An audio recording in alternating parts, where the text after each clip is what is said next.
Muy buenos días, hermanos. Abran sus Biblias, por favor, en Apocalipsis capítulo 12. Hoy vamos a meditar en los versículos 7, 8 y 9 del capítulo 12 de Apocalipsis.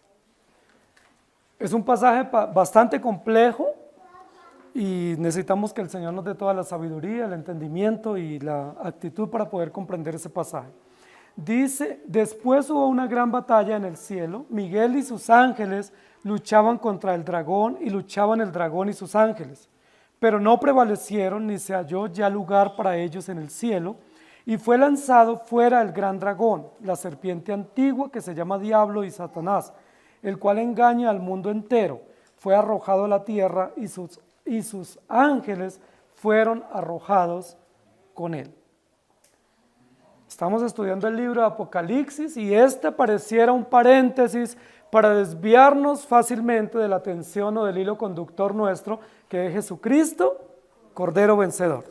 Con mucha facilidad otros estudiosos o biblistas se han apartado para ahora dedicarse a hablar de Satanás y a hablar del diablo y de Armagedón y de Gog y Magog y de dragones y guerras celestes y una cantidad de cosas, y se desvían la atención del único objetivo central en la Escritura y por supuesto en el libro de Apocalipsis, que es la redención y Jesucristo consumando fielmente la historia de la redención.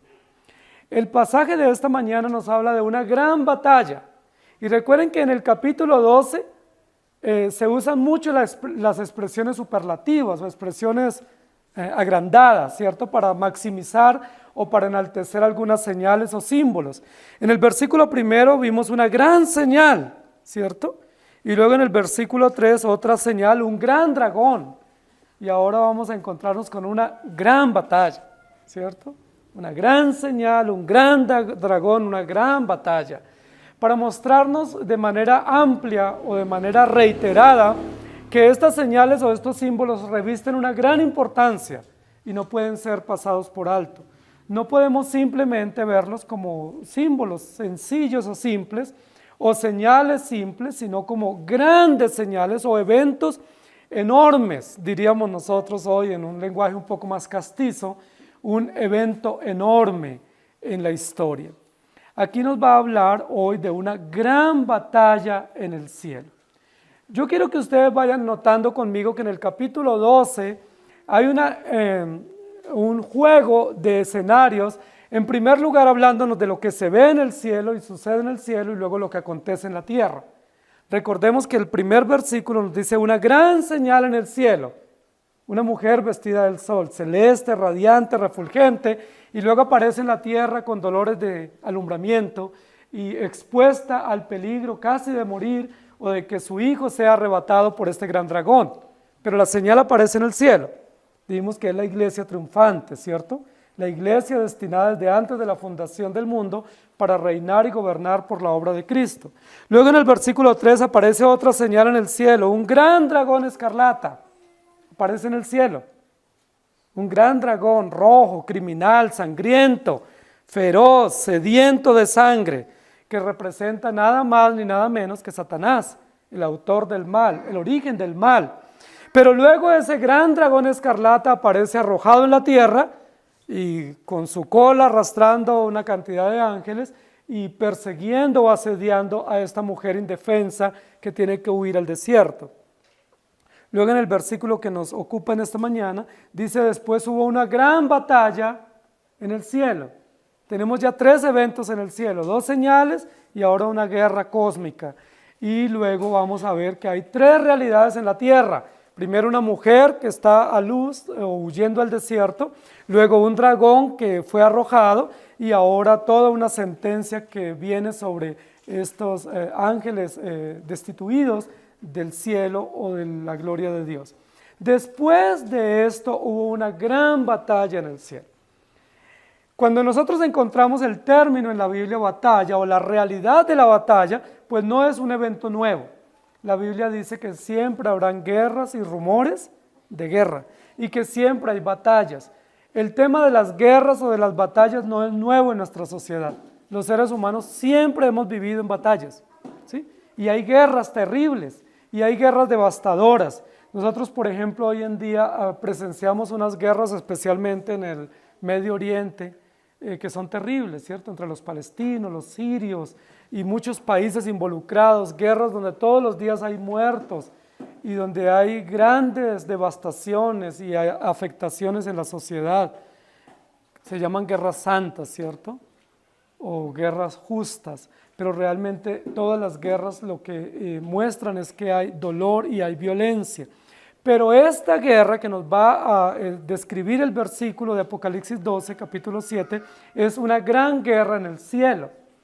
Y yo quisiera que ustedes revisen ese versículo con el versículo 4, porque en el versículo 4 también nos habló de una situación de guerra en el cielo o de rebelión en el cielo.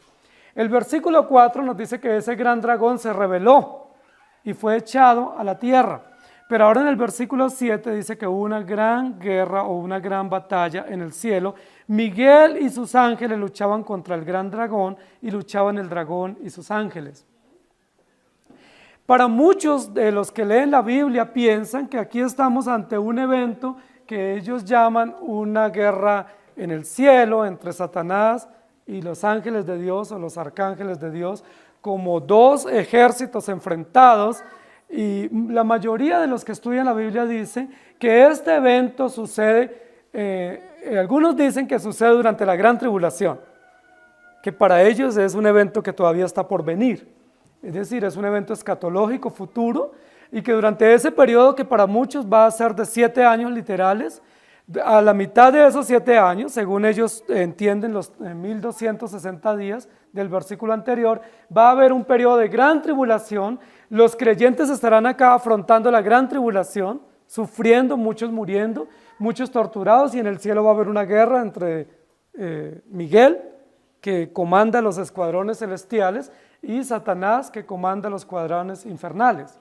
Entonces que va a haber una guerra encarnizada entre esos dos bandos, mientras aquí la iglesia está sufriendo la gran tribulación. Ese es uno de los entendimientos que tienen muchos.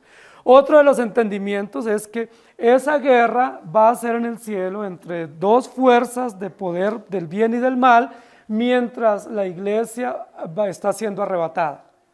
Es decir, mientras está sucediendo el rapto, acontece en el cielo esta guerra terrible que va a ser descrita acá en el versículo 7 de Apocalipsis. Nosotros, ustedes saben que estamos teniendo un entendimiento un poco en contravía a estos entendimientos generalizados, porque estos entendimientos lo que nos dicen es que hay un milenio literal y que va a haber también un gobierno literal en la tierra de Cristo, pero que antes de ese gobierno, dicen algunos, y otros, después de ese gobierno, Satanás va a reinar aquí en la tierra. Nosotros tenemos un entendimiento distinto. ¿Por qué? Porque nosotros creemos que solo hay un reino absoluto y eterno, que es el reino de Dios. No creemos que hay dos reinos, que no hay un reino de Dios y un reino de Satanás. La Biblia no dice eso. Solo hay un rey absoluto y se llama Jesucristo. Solo hay un reino perfecto y absoluto y es el reino de Dios y el reino de los cielos. Y Satanás es un instrumento en las manos de Dios. No reina. Satanás nunca ha reinado, nunca podrá reinar. Él se deleita por hacerlo. Él presume. Recuerden que en el versículo 3 y 4 y 5 dijimos que él tiene unas diademas y figura como si fuera un príncipe, pero realmente él nunca ha reinado, nunca va a poder reinar. Entonces, ¿a qué evento hace referencia la Biblia cuando dice de una guerra en el cielo? ¿Está por venir esa guerra? ¿Está sucediendo? ¿Ya sucedió?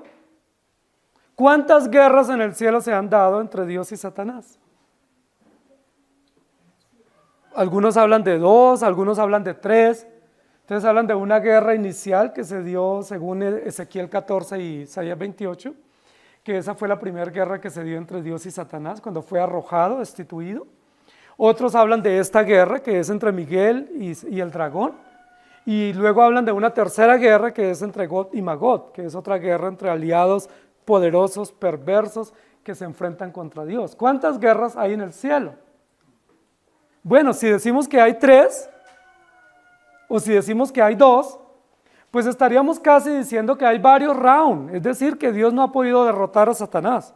Y hubo un primer enfrentamiento y no lo logró, entonces hubo un segundo enfrentamiento y tampoco lo logró y va a haber un tercer enfrentamiento. ¿Eso será correcto? Es posible que haya habido un primer enfrentamiento entre Satanás que se desafió a Dios y Dios no lo pudo derrotar y entonces hay un segundo encuentro para finiquitar el asunto. ¿Ustedes qué opinan? ¿Puede ser eso correcto? Pues si entendemos que Dios es absoluto, rey, soberano, perfecto, y que Él todo lo ha determinado con precisión y que Él tiene gobierno absoluto sobre todas las cosas, solo puede haber un enfrentamiento.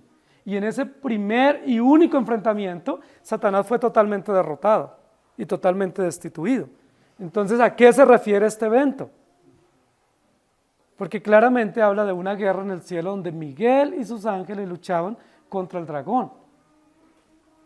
¿Se refiere al mismo evento de Ezequiel 28 y Isaías 14? ¿O se refiere a otro evento? ¿O fue que el primero fue una sola destitución pero no una guerra? Bueno, tenemos que resolver eso en el texto bíblico para nosotros quedar cómodos y no que nos queden dudas, como muchos están diciendo que Satanás está todo el tiempo enfrentado con Dios, que el bien y el mal enfrentado y que Satanás pues a duras penas, o que Jesús, perdón, a duras penas logra detener a Satanás pero que no lo ha podido derrotar, que está sentenciado o amenazado pero que no está derrotado totalmente. Muy bien, vamos al texto. El texto, versículo 7 dice, después hubo una gran guerra, una gran batalla en el cielo. Y ese es el título de la enseñanza hoy, una gran batalla. En esa gran batalla en el cielo, la Biblia nos va a describir quiénes son los que se enfrentan, quiénes son los que se van a confrontar en esta batalla. Miguel y sus ángeles luchaban contra el dragón y luchaban el dragón y sus ángeles. Versículo 3, apareció otra señal en el cielo, he aquí un dragón escarlata. Y aquí nos dice que esta batalla es entre Miguel y el dragón, ¿sí? Las fuerzas que se enfrentan en esta batalla es Miguel y sus ángeles, o Miguel y su corte angelical, contra el dragón, y el dragón con sus ángeles. Entonces nos está describiendo el mismo dragón del versículo 3, no otro dragón, no uno que fue destituido y luego vuelve a retomar el lugar para batallar y definir si está allá o no está. El arcángel Miguel, como la Biblia lo describe en otro lugar de la Escritura, es el único mencionado en la Biblia como arcángel. En muchos lugares nosotros hemos escuchado que la Biblia habla de una jerarquía de ángeles. ¿Sí han escuchado? Que hay una jerarquía en el cielo y que parte de la jerarquía están los serafines, los arcángeles, los querubines y luego los ángeles rasos. Pero la Biblia no dice eso. En ningún lugar la Biblia dice que hay jerarquía entre los ángeles. Es decir, que hay como rangos altos y medios y bajos. La Biblia no dice. Entonces algunos dicen que hay por lo menos 3 o 4 arcángeles. Entonces hablan del arcángel Gabriel, el arcángel Miguel y el arcángel Lucero, ¿sí? O otros hablan de otro arcángel, por ahí de la tradición. Pero la Biblia no dice en ningún lugar que Gabriel sea un arcángel. La Biblia siempre que usa la palabra arcángel, la usa en singular, nunca dice arcángeles, siempre usa en singular. Y el único que recibe el título de arcángel en la Biblia es Miguel. Es el único. Entonces, cuando la Biblia habla del arcángel Miguel, está describiendo un líder o un ser poderoso angelical que tiene autoridad en el cielo. Arcángel significa ángel superior, o ángel supremo, o ángel principal. Y Miguel significa incomparable, o el incomparable Dios. Entonces es importante que nosotros notemos lo siguiente. Recuerden que en el capítulo 1 de Apocalipsis ya dijimos que Jesús es descrito como un mensajero de Dios. ¿Recuerdan? Y en el capítulo 2 la Biblia describe a Jesús como el ángel. Jesús no es un ángel, Jesús es Dios. Jesús no es simplemente un mensajero, Jesús es Dios eterno y absoluto. Pero como el Apocalipsis nos está haciendo descripciones metafóricas una y otra vez para entender quién es Jesús, también lo menciona como ángel, lo menciona como mensajero. Y recuerden que esos textos han sido tergiversados especialmente por los falsos testigos, porque ellos dicen que Jesús es el ángel de Dios. Y la Biblia no dice que Jesús sea un ángel de Dios. Jesús es Dios. Pero en algunas oportunidades se describe como ángel, para decir que Él es un mensajero, es decir, Emmanuel, enviado de Dios para estar entre nosotros. ¿Me hago entender? No es un ángel, pero se presenta como mensajero de Dios que desciende para cumplir los propósitos. Aquí dice en el versículo 7, hubo una gran batalla en el cielo, Miguel y sus ángeles luchaban contra el dragón. Usa un nombre propio y es un nombre personal que es el de Miguel. Algunos dicen, no, es que los ángeles tienen nombres y nombres personales, pero la Biblia solo menciona el nombre de dos. ¿Se acuerdan? De Miguel y Gabriel. Y Miguel significa el incomparable Dios o el incomparable, y Gabriel significa varón de Dios o enviado de Dios o el fuerte de Dios. Entonces notemos que la Biblia no dice en ningún lugar que los ángeles tienen nombres y menos nombres personales, porque no hay un texto en la Biblia donde diga que los ángeles son personas, sino que son seres angelicales o que son una corte que está al servicio de la adoración de Dios. Sin embargo, menciona el nombre de dos, y los dos nombres propios que se mencionan para efectos de la revelación siempre están indicando aspectos del carácter de Dios. El incomparable Dios, ¿quién es? ¿Quién es el incomparable Dios? ¿Un ángel? No, es Dios. Es Dios revelado en Jesucristo. ¿Y quién es el verdadero varón de Dios? No puede ser un ángel. Tiene que ser un enviado de Dios que tiene todo el poder y la autoridad.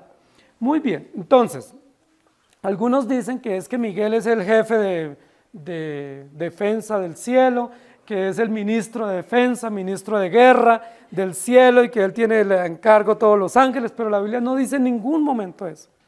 Solo menciona 3 o 4 textos donde aparece con nombre propio Miguel y dice que él hacía guerra en el cielo contra Satanás o contra las fuerzas del mal, pero en ningún momento dice que es ministro de guerra, ministro de defensa o que comanda escuadrones y que hay un encargado, un ángel o arcángel encargado de la guerra y otro encargado de los mensajeros y otro encargado de la adoración. La Biblia no dice eso. O sea, no hay ese tipo de distribución de funciones en la corte celestial. Solo se menciona un arcángel en la Biblia. La Biblia no dice que Gabriel sea un arcángel, es un mensajero de Dios. Y solo se menciona uno con el título de arcángel, pero arcángel no significa una corte superior de ángeles, arcángel significa ser superior, un ser superior, un mensajero superior.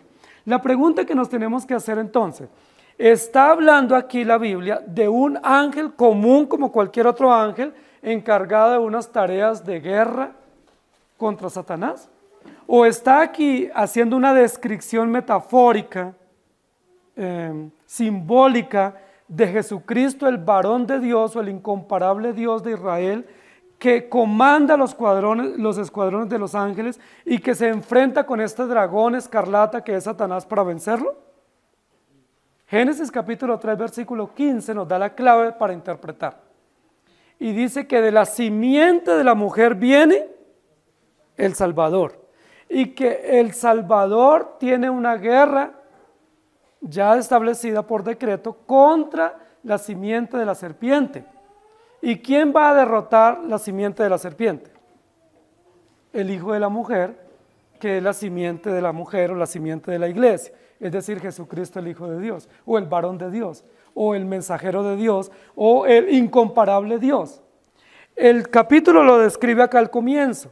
Había una mujer encinta, el dragón perseguía al hijo de la mujer, apenas dio a luz, este hijo es arrebatado al cielo, y luego ahora hay una guerra en el cielo. Entonces, ¿quién está haciendo guerra? O sea, esta guerra que nos describe el versículo 7 es entre un ángel creado por Dios enfrentándose con este dragón escarlata? ¿O es la guerra que está dándose en cumplimiento de la profecía o de la promesa de Génesis 3:15 entre el hijo de la mujer y la descendencia de la serpiente? Claramente dice, Miguel y sus ángeles luchaban contra el dragón y luchaban el dragón y sus ángeles. Pero recuerden el versículo 5, ¿qué sucedió con este hijo varón? El incomparable hijo varón que nació, que fue amenazado, ¿qué sucedió? Fue arrebatado ¿a dónde? Al cielo, está entronado.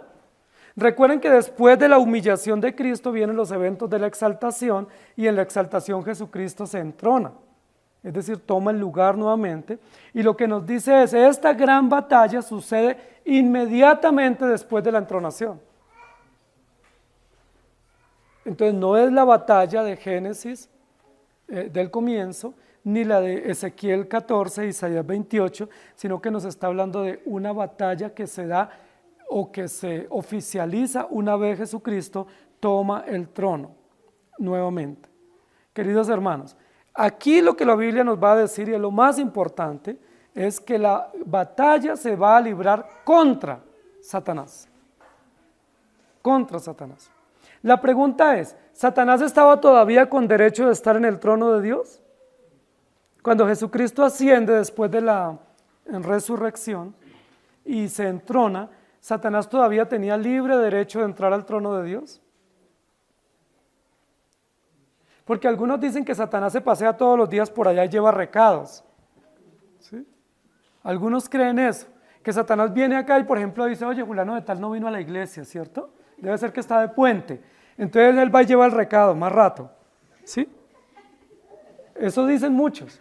Y que él viene y entonces él revisa y usted no leyó la Biblia esta semana, entonces él sube con el recado. Y que todo el tiempo está él llevando noticias, acusando a los creyentes delante de Dios. Eso es lo que muchos dicen. Es decir, que Satanás está aquí observando y acechando y llevando allá recados como si fuera un mensajero y que tiene el derecho de presentarse ante Dios. ¿Dice eso la Biblia? ¿Satanás puede ir al trono de Dios con libertad y llevar recados contra los hijos de Dios? Por ejemplo, ir a dar quejas que usted no leyó la Biblia, que usted dijo una mala palabra, que usted tuvo un mal pensamiento y que Satanás puede llegar allá. Algunos dicen que sí, que Satanás fue destituido, pero que todavía él tiene por ahí como una oficina y él puede llegar allá todos los días a presentarse. Y toman el texto de Job capítulo 1 para decir que él se presenta con los hijos de Dios y que va y lleva quejas y reclamos, y pues ahí estamos nosotros perdidos. Que imagínate, nosotros aquí procurando confiar en el Señor y Satanás todos los días llevando quejas de nosotros ante el trono de Dios, que es el acusador. Pero la Biblia no dice eso, hermanos. La Biblia lo que dice fue que Satanás fue arrojado del cielo. ¿Cuándo fue Satanás arrojado del cielo? ¿Al comienzo o durante o al final de la historia de la redención? ¿Cuándo fue arrojado? Al comienzo. La Biblia lo dice. Satanás fue arrojado y nosotros ya vimos en el versículo 4, dice, y las arrojó sobre la tierra y su cola arrastraba la tercera parte y los arrojó y el dragón se paró frente a la mujer. Es decir, Satanás fue arrojado al comienzo de la historia de la redención. Satanás fue echado del cielo.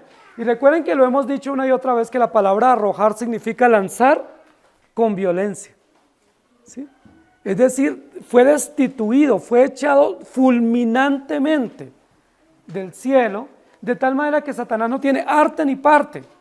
Si él fue arrojado del cielo, fue destituido, y en esa destitución o en ese lanzamiento fue arrastrado con él, o él arrastró con él la tercera parte de los ángeles, que son demonios. Yo les pregunto, ¿entonces Satanás puede todos los días llevar recados al cielo? ¿Cuál es el único lugar de acción o el campo de acción de él? La tierra, porque dice la Biblia que fue arrojado del cielo a la tierra. Él no tiene ningún permiso de ir al trono, de llevar recados, de pasar quejas contra los creyentes. Eso no tiene el derecho, porque la Biblia claramente dice que él fue destituido. Y la Biblia no dice que él va a ser restituido. nunca va a ser restituido. Entonces, ¿por qué dice aquí que cuando Jesucristo fue al cielo, después de la ascensión, hubo una gran batalla o se libró una gran batalla en el cielo? Daniel 10, 13 y 21 dice: mas el príncipe del reino de Persia se me opuso durante 21 días, pero he aquí Miguel, uno de los principales príncipes, vino para ayudarme, y quedé allí con los reyes de Persia, pero yo te declaré lo que está escrito en el libro de la verdad, y ninguno me ayuda contra ellos sino Miguel, vuestro príncipe. Y luego en Judas 1:9 dice: pero cuando el arcángel Miguel contendía con el diablo, disputando con él por el cuerpo de Moisés, no se atrevió a proferir juicio de maldición contra él, sino que dijo: el Señor te reprenda. Y otro texto en Daniel 12, 1 y 2. En aquel tiempo se levantará Miguel, el gran príncipe que está de parte de los hijos de tu pueblo, y será tiempo de angustia, cual nunca fue hasta que hubo gente hasta entonces. Pero en aquel tiempo será libertado tu pueblo, todos los que se hallen escritos en el libro, y muchos de los que duermen en el polvo de la tierra serán despertados, unos para vida eterna y otros para vergüenza y confusión perpetua. Y luego en 1 de Tesalonicenses 4:16, porque el Señor mismo con voz de mando, con voz de arcángel y con trompeta de Dios descenderá del cielo, y los muertos en Cristo resucitarán primero. 3 o 4 veces aparece el nombre Miguel en la Biblia. En 2 oportunidades dice que es un gran príncipe y en otra oportunidad dice que es un arcángel. Pero en 3 oportunidades de las 4 referencias que se hacen, dice la Biblia que él está a favor del pueblo de Dios en cuanto a los eventos finales de la redención. Es decir, la resurrección, la glorificación y el juicio final. La pregunta es: ¿está hablando la Biblia de un ángel o está hablando de Jesucristo tomando su cumplimiento oficial o su cumplimiento histórico? El texto continúa diciendo: pero no prevalecieron, ni se halló ya lugar para ellos en el cielo. Pero no prevalecieron. Y esto es casi crónica de una muerte anunciada, ¿cierto? Satanás se enfrenta contra Dios y no va a poder prevalecer. Si Satanás se enfrenta contra un ángel creado por Dios, yo les pregunto, ¿será que Satanás puede prevalecer? Tiene probabilidades, pero si se enfrenta contra Dios, contra Jesús, es imposible que él prevalezca. Aquí el texto dice: pero no prevalecieron, es decir, el dragón con toda su corte que le sigue, no prevalecieron, ni se halló ya lugar para ellos en el cielo. Es importante que nosotros notemos esto, porque desde el comienzo de la historia de la redención, la Biblia nos dice que Satanás hubo cargos contra él y por eso fue echado. ¿Cuáles fueron los 2 cargos que tuvo Dios contra Satanás? Rebelión y sedición, ¿cierto? Él se rebeló contra Dios y quiso dividir, quiso usurpar el trono. No solo se rebeló, sino que quiso usurpar el lugar de Dios. Entonces levantó una sedición y esos fueron los 2 cargos que se estipularon contra Satanás. En el momento en que se identifican estos cargos, Satanás es arrojado del cielo. La Biblia no dice que se hizo un juicio. No se podía esperar un juicio.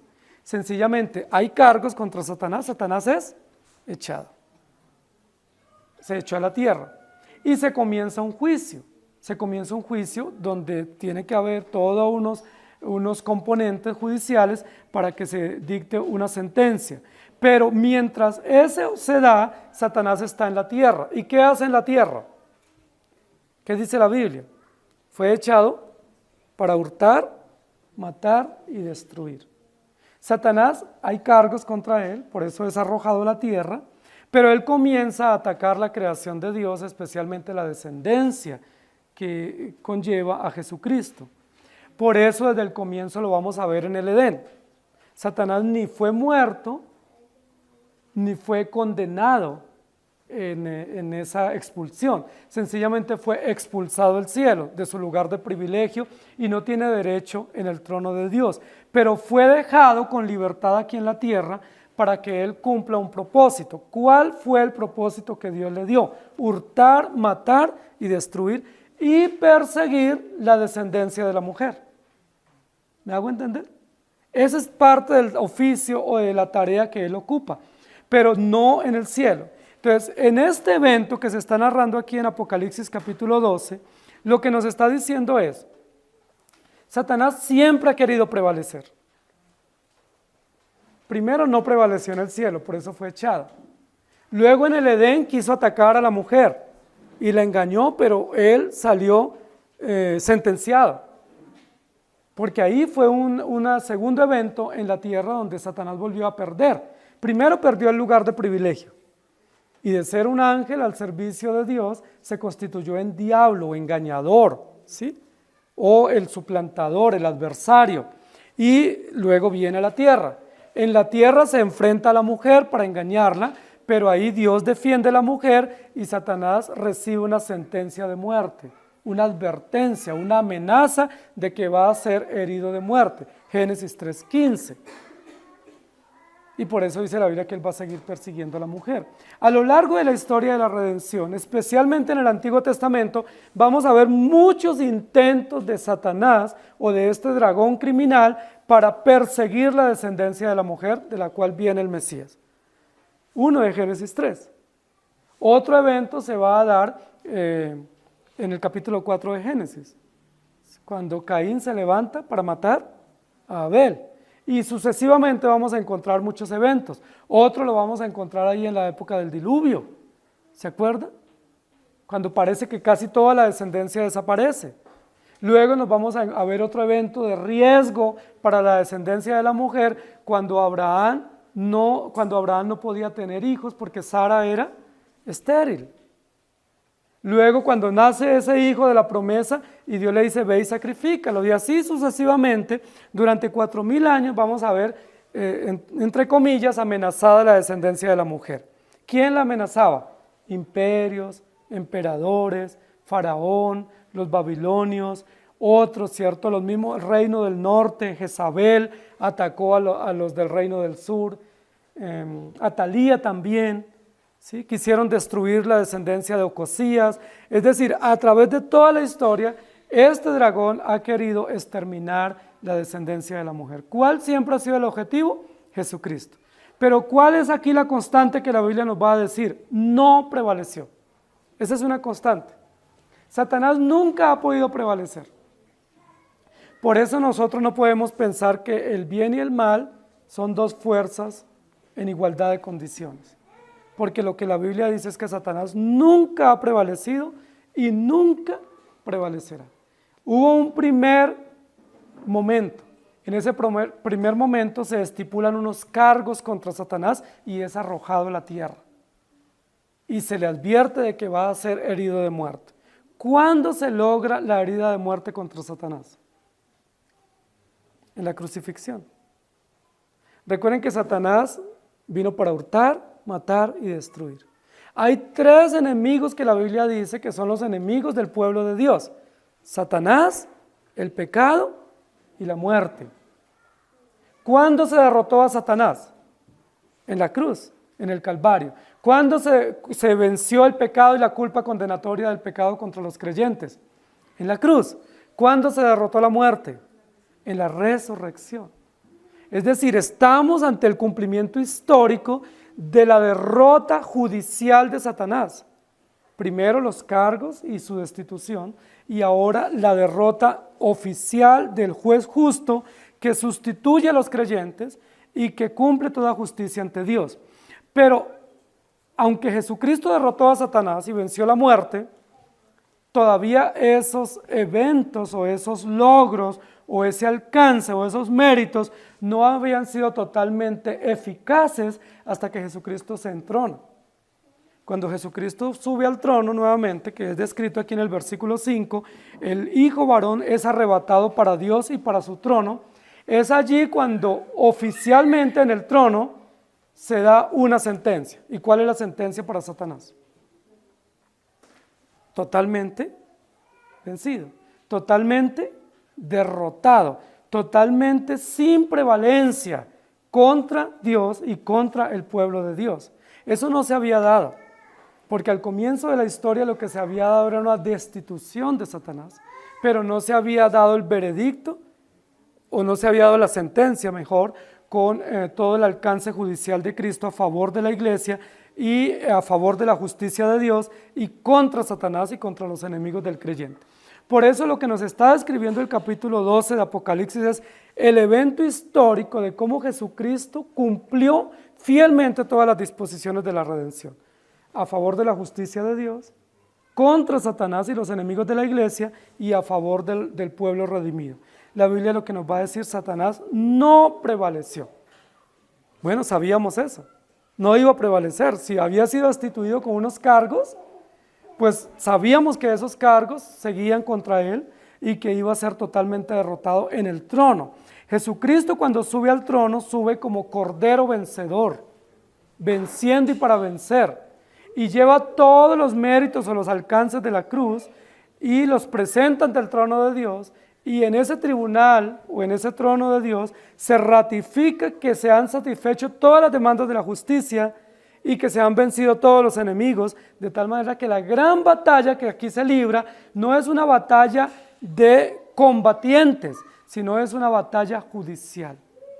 No es una batalla de cargos y descargos, sino es una batalla judicial donde se da una sentencia oficial. Satanás es totalmente derrotado judicialmente en el trono de Dios porque Jesucristo cumplió todas las demandas de la justicia. El versículo continúa diciendo, y fue lanzado fuera el gran dragón, la serpiente antigua, que se llama Diablo y Satanás, el cual engaña al mundo entero, fue arrojado a la tierra y sus ángeles fueron arrojados con él. Pareciera que nos está repitiendo casi nuevamente el versículo 4, ¿sí? Y pareciera que está haciendo una mención a Ezequiel 28, nuevamente. Pero lo que nos está diciendo es, recuerden que en Ezequiel 28 y Isaías 14 no dice que fue echado fuera el diablo, el engañador, la serpiente antigua, el dragón. ¿Cómo dice Ezequiel 28 qué dice sobre la destitución de Satanás?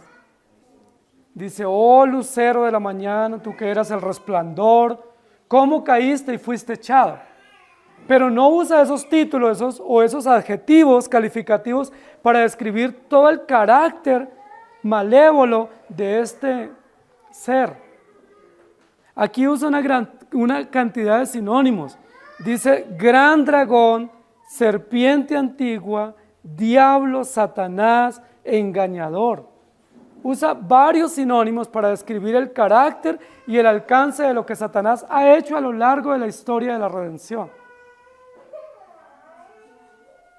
No está diciendo que él fue destituido del cielo como diablo, porque cuando él fue echado al comienzo de la historia, la Biblia no lo describe como diablo, engañador, acusador. Él esa tarea la hizo estando acá en la tierra. Él estando en el cielo no pudo acusar a nadie, ni pudo engañar a nadie. ¿Recuerdan? ¿Cuándo fue que pudo engañar? Cuando estuvo en la tierra. ¿A quién engañó? A la mujer. Cuando la Biblia dice que él es el engañador, es porque él logró engañar a la mujer, y al engañar a la mujer engañó a todo el género humano. Y la Biblia habla también de que él es el acusador. Pero ¿se acuerdan que solo hay un evento en la Biblia de un hombre que fue al cual él presentó acusaciones contra él? Job. Y recuerden que ese es uno de los libros más antiguos de la Biblia. Se considera que Job es uno de los hombres más antiguos de la historia bíblica. Y la Biblia dice que Satanás presentó acusaciones contra Job.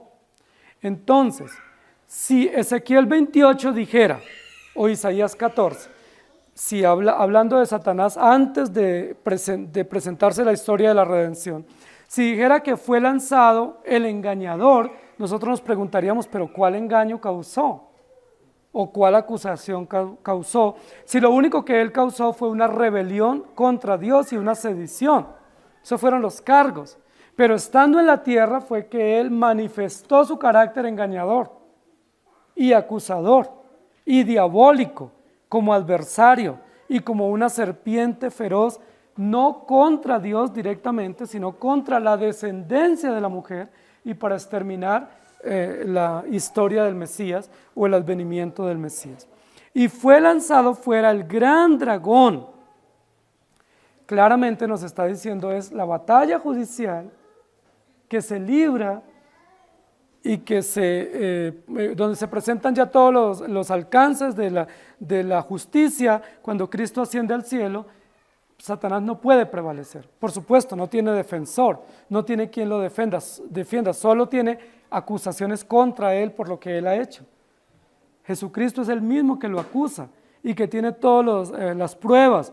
Y en ese evento, Jesucristo como Cordero vencedor y como juez absoluto, declara que Satanás es totalmente derrotado y no prevalece y es lanzado fuera. Pero no es lanzado físicamente. ¿Cuándo había sido lanzado físicamente Satanás? En el origen de la historia. Aquí es lanzado en términos jurídicos, es decir, judicialmente no hay nada que hacer. Los hechos, las pruebas, los alcances, todo atestigua con hechos y eventos históricos contundentes que Satanás no tiene arte ni parte ni en el cielo, ni en la historia de la redención, ni contra Dios, ni contra el pueblo de Dios. Eso es lo que se ratifica. Porque fue totalmente derrotado, exhibido públicamente, la muerte fue sorbida en victoria, dice la Escritura, el pecado y la culpa condenatoria fue clavada en la cruz, todos los enemigos fueron totalmente derrotados y todos esos alcances judiciales históricos son llevados al cielo y al presentarse ante el tribunal se dictamina una sentencia contra Satanás, no prevaleció, echado totalmente fuera. Y eso es muy importante para nosotros, porque esta gran batalla no es una batalla de seres angelicales. La Biblia no presenta eso en ningún momento, de que los ángeles se agarren a pelear, porque siempre que hay guerras tiene que haber muertes, ¿sí? Y los ángeles no mueren. O sea, la Biblia no dice que hay ángeles enfrentados con espadas peleando unos contra otros a ver quiénes mueren. Eso sería como una guerra sin sentido. La Biblia lo que dice es que la guerra o la batalla que se libra o que se libró a favor de la iglesia fue una batalla judicial donde Cristo ganó todo a través de su muerte y su resurrección. Entonces, cuando la Biblia está diciendo acá que Satanás fue lanzado o que fue lanzado fuera el gran dragón, es porque en este evento judicial o en este juicio, Satanás es constituido o estipulado judicialmente que es un gran dragón, no es un ángel de luz. Él fue destituido porque fue creado ángel de luz, pero se rebeló y cayó.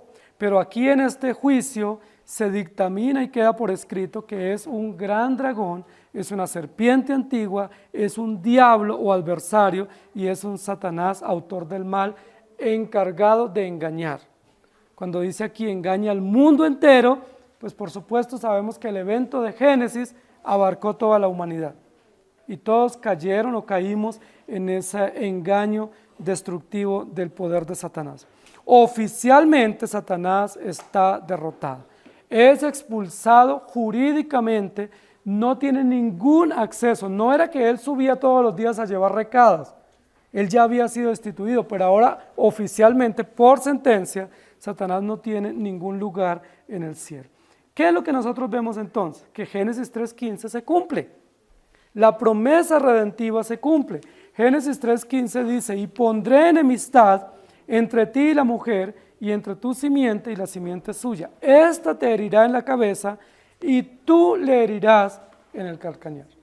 Entonces, ¿cuántas guerras ha habido en el cielo contra Satanás? La Biblia dice que primero hubo una rebelión, e inmediatamente hay una destitución fulminante. Ahora hay una batalla, pero es una batalla jurídica, donde se presenta a Dios, se revisa la ley de Dios, se revisa todo el tema del cumplimiento histórico de la ley a través del sustituto que es Cristo, el Cordero vencedor, y se ve que tiene todos los méritos para declararse jurídicamente a Satanás derrotado eternamente y esperando simplemente el juicio final. Entonces, ¿qué es lo único que está esperando Satanás en este momento? Ya fue destituido, ya fue derrotado jurídicamente, en la cruz históricamente, en el cielo jurídicamente. Ahora, ¿qué es lo único que espera Satanás? que se le lea la sentencia y se le condene al juicio eterno, que es el evento que estamos esperando. El juicio eterno, cuando la Biblia dice que será lanzado al tormento eterno y del cual no podrá salir. Todavía no ha sido judicialmente entregado a esta condena, no se le ha leído el veredicto, pero ya salió la sentencia. Y la sentencia dice que Satanás no prevaleció contra Dios. Nunca ha prevalecido ni contra Dios ni contra el pueblo de Dios y está esperando simplemente la sentencia. Esto que nos dice el texto es muy importante, especialmente para la mujer que está huyendo. Porque la mujer que está huyendo es la iglesia que sufre y que peregrina. Una iglesia que está peregrinando, dependiendo únicamente del Señor, pero amenazada u hostilizada por esta serpiente antigua. Pero que nosotros como iglesia sepamos que esta serpiente antigua o este adversario ha sido derrotado es muy esperanzador. Es decir, las puertas del Hades no prevalecerán nunca contra la iglesia. Satanás nunca podrá prevalecer contra los creyentes. Dice la Biblia que engañará a muchos y si fuere posible, engañaría también a los escogidos. Es decir, no es posible que Satanás engañe a los escogidos. Nosotros hoy en día libramos una batalla, pero la batalla que ustedes y yo libramos no es contra Satanás. La batalla que usted y yo libramos es contra nuestros propios pecados. El enemigo que tenemos nosotros es nuestro propio corazón, que es engañoso y en el cual tenemos que confiar que Dios tenga misericordia de nosotros. Pero no es una guerra hombre a hombre o cuerpo a cuerpo contra Satanás. Ya Satanás fue derrotado. A nosotros se nos encargó confesar nuestros pecados y vivir en santidad. Y todos los días libramos una batalla. Y esa batalla es: Señor, ten misericordia de nosotros, perdona nuestros pecados. Ayúdanos. En lugar de levantarnos a zapatear a Satanás y pelear contra él, tenemos que levantarnos a confesar nuestros pecados y decirle: Señor, ayúdanos. Porque esta gran batalla que la Biblia registra acá es una batalla jurídica que ya Cristo dio por nosotros, en la cual Cristo nos hizo más que vencedores. No nos delegó esa batalla a nosotros, gracias a Dios no. A duras penas luchamos con nuestros pecados. ¿Qué tal tener que enfrentar a Satanás todos los días? Imagínense todos los días tener que desafiar a Satanás y enfrentarnos en las mañanas y en las tardes contra él. Si tenemos suficiente con nuestros pecados para lidiar con ellos y para suplicar al Señor misericordia. Esta gran batalla es contra Satanás, pero no prevaleció y fue lanzado fuera. Y se cumple el decreto de Dios. Nos muestra que Satanás fue derrotado, no logró derrotar a Dios en el cielo, no logró derrotar la descendencia de la mujer, no logró derrotar a Jesús, le pareció que lo había derrotado en el Calvario e hizo fiesta por 3 días y medio, pero Jesucristo resucitó. Y al resucitar sube al cielo y da una sentencia contra Satanás y se cumple la promesa. Ahora la Biblia también dice que como Jesucristo derrotó a Satanás y es el Cordero vencedor, nos alcanza o nos extiende los beneficios de la cruz a la iglesia, de tal manera que los creyentes somos más que vencedores. Y por eso en los capítulos primeros de Apocalipsis, el capítulo 2 y 3, en varios lugares dice: al que venciere, le daré que se siente conmigo en el trono, porque yo he vencido, dice Jesucristo. Todos los creyentes vamos a vencer, no por nuestros méritos, sino porque los méritos de Cristo se extienden o nos cobijan o nos alcanzan como representante federal a todos los creyentes. Por eso hoy en día todos somos más que vencedores. Apocalipsis 3:21 dice: al que venciere, le daré que se siente conmigo en el trono, así como yo he vencido y me he sentado con mi Padre en su trono. Hermanos queridos, hay una gran batalla, pero la batalla contra Satanás ya fue ganada. La batalla contra la culpa condenatoria que venía contra nosotros ya fue ganada por Cristo. La batalla contra la muerte también fue ganada. La batalla que usted y yo libramos hoy es contra nuestros pecados, que ya fue eternamente asegurada por Cristo, y no batallamos a ver si ganamos, sino que batallamos bajo los méritos de Cristo, sabiendo que con Él somos más que vencedores. Esa es una gran promesa de Jesucristo. Si Satanás hubiera logrado derrotar a la mujer en el Edén, no tendríamos esperanza. Si Satanás hubiera logrado derrotar a Jesús en la cruz, no tuviéramos esperanza. Pero hoy mismo celebramos que Jesucristo se levantó entre los muertos y que Él vive. Y como Él vive, nosotros también vivimos. Que el Señor nos ayude. Amado Señor, gracias por recordarnos que tú eres el Cordero vencedor y que Satanás es un ser creado para unos propósitos específicos, que siempre él ha presumido y ha pretendido gobernar y ganar, pero nunca ha prevalecido. No ha tenido un día de gloria, Satanás. El día que él pretendió ser superior o igual a ti, ese mismo día fue destituido. Y fue destituido con cargos muy contrarios, de tal manera que pesa sobre él una gran sentencia, como el adversario y el engañador, el que se levantó contra ti, pero nunca ha prevalecido. Te damos gracias porque esa batalla no la libramos nosotros como iglesia. Tú la libras a favor de tu pueblo. Somos como esa mujer indefensa que frente a semejante dragón escarlata no sabe qué hacer. Pero gracias porque tú defiendes a tu pueblo. Y aunque estamos a veces expuestos en medio de tantos peligros, tú siempre peleas por nosotros y nos haces más que vencedores. Te damos gracias porque el pueblo tuyo, que es la iglesia, es vencedor. Somos más que vencedores.